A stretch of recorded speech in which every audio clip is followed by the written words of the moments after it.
NFL teams up with Woodruff Foundation to help veterans. New York, app. When veteran Todd Desgrosseilliers was recovering from battle wounds, he went back to a boyhood love, fly fishing. The organization he now leads has 8,500 participants, one of whom was so inspired by Project Healing Waters fly fishing that he told Desgrosseilliers, "This program saved my life." Desgrosseilliers' Group for Disabled Veterans is one of many receiving funding through the Bob Woodruff Foundation, which this week secured an agreement with the NFL to support such initiatives. The Bob Woodruff Foundation provides us with a grant each year that supports one of our largest programs, rod building, Desgrosseilliers says. We had over 900 veterans participate in it as part of a larger core of activities we have that include fly fishing education and outings. When our participants are able to come to the meetings, the rod building provides them with an activity that kind of brings them together, creates camaraderie. Such pastimes create more than that. For Desgrosseilliers, who learned to fly fish with his great-grandfather and grandfather in Maine, it has been an effective therapy for post-traumatic stress disorder and vertigo he suffered after a traumatic head injury in combat. There are 222 programs nationwide under the Project Healing Waters fly fishing umbrella. They stage local and regional events as well as national destination trips. 400 members will go on a variety of excursions this year, including to Alaska or the Florida Keys. It's a group of disabled veterans coming together with folks who care about them, and they are involved in an activity that is fun, Desgrosseilliers says.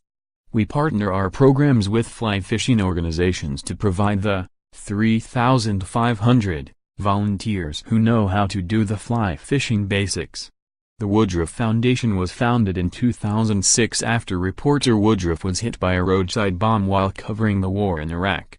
To date, the foundation has invested more than $55 million to find, fund and shape programs that have empowered veterans, service members and their families. Its $2 million affiliation with the NFL announced this week will bolster the grant work done by the foundation. The NFL is such a prominent American brand and one that has a long-standing commitment to the veteran community, says Marshall Locke, the foundation's chief growth and marketing officer. This is not something new to them. Their history with supporting veterans and active military members is strong. This is a time with increased interest on their part in how they can most effectively support the veteran community, through nonprofits. Our expertise can be very helpful for the NFL in its goals in supporting these communities. One program receiving grants from the foundation is Hire Heroes USA.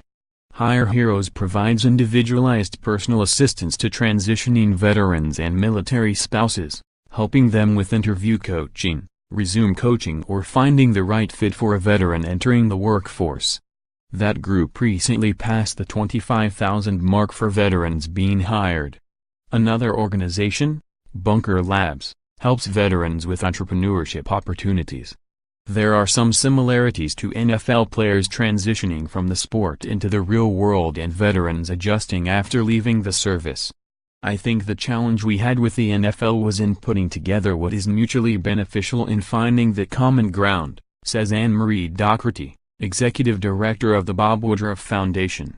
We can meet what their organization and brand priorities are. There's not only affirmation of the need in this space, but also an investment in the solution. One of the uphill battles we continue to have working in this space is we have been a nation at war for the longest time in our history. And there's a sense for something to get media coverage it can be not positive. This is a really important time for us. We will put this money to good use. For more NFL coverage, http://www.pro32.app.org and http://www.twitter.com/app_NFL